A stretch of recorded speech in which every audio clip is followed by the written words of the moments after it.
Antarctica दुनिया का सबसे ठंडा, सबसे खामोश और सबसे जानलेवा जगह। यहाँ सिर्फ जिंदगी सरवाइव करती है और जो थोड़ा सा भी भटका वो खत्म। 2007 में इसी जगह पर कुछ ऐसा रिकॉर्ड हुआ जो आज तक इंटरनेट को हॉन्ट करते आ रहा है। आजकल अगर आप लोग रील्स और यूट्यूब शॉर्ट्स चला रहे होंगे तो आपको एक पेंगुइन अपनी पूरी कॉलोनी से अलग, ना समुद्र की तरफ जा रहा था जहाँ खाना मिलता है, ना अपनी कॉलोनी की तरफ जहाँ सेफ्टी होती है। वो सीधा उल्टी डायरेक्शन में चल रहा था।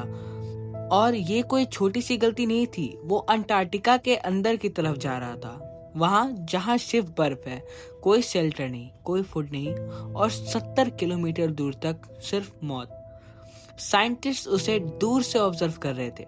पहले लगा शायद कंफ्यूज हो गया होगा, शायद थोड़ी देर में वापस मुड़ जाएगा, लेकिन वो मुड़ा ही नहीं। वक्त बीतता गया और धीरे धीरे ना एक बात क्लियर होने लगी, ये पेंगुइन गलत डायरेक्शन में नहीं जा रहा था, ये जानबूझकर उस तरफ बढ़ रहा था। और जब साइंटिस्ट ने उसे पकड़कर वापस कॉलोनी में छोड़ दिया तो क्या हुआ? वो बस रुका, पलटा और दोबारा उसी डायरेक्शन में चल पड़ा, जैसे उसे वहां पे कुछ बुला रही हो और कुछ उसे वहां पे अट्रैक्ट कर रही हो।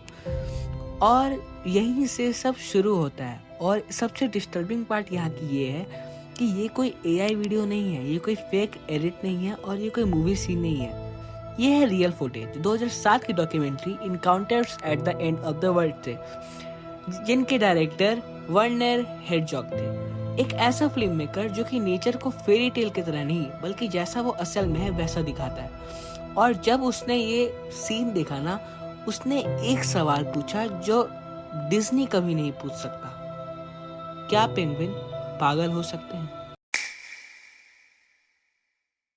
But one of them caught our eye, the one in the center.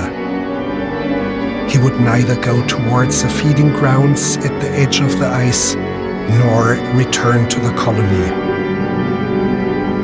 Shortly afterwards, we saw him heading straight towards the mountains, some 70 kilometers away. Dr. Ainley explained that even if he caught him and brought him back to the colony, he would immediately head right back for the mountains. But why?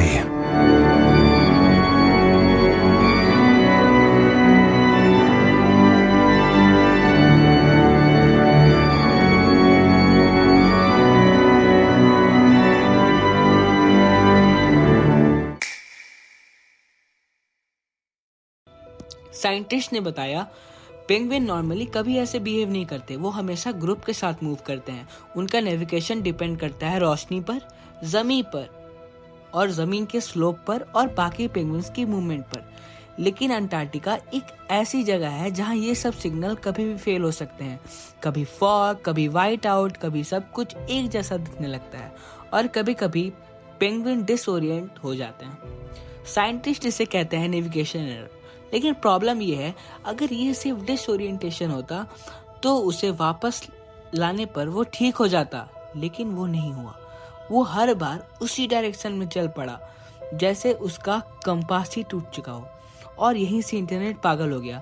लोगों ने इसमें खुद को देखना शुरू कर दिया। कभी कभी मैं भी ऐसे ही चल पड़ता हूँ, जब सब मना करते हैं तब भी, जब पता हो गलत हो फिर भी। किसी ने कहा this penguin is not lost, he is done.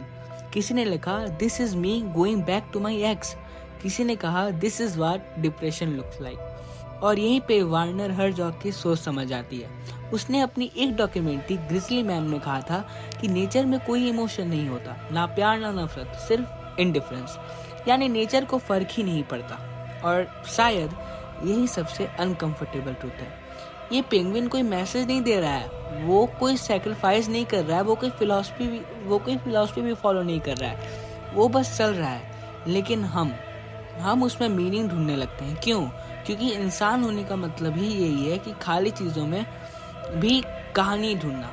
शायद इसलिए ये क्लिप 20 साल बाद आज वायरल हो रही है। और वायरल ये पहले से भी थी, क्योंकि ये पेंगुइन हम नहीं है, लेकिन हम उसमें खुद को देख लेते हैं।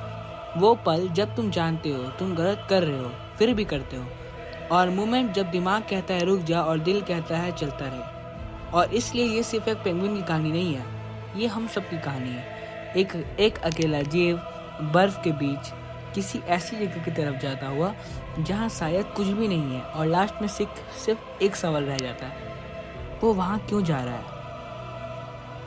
शायद इसका जवाब ज़रूरी भी नहीं है।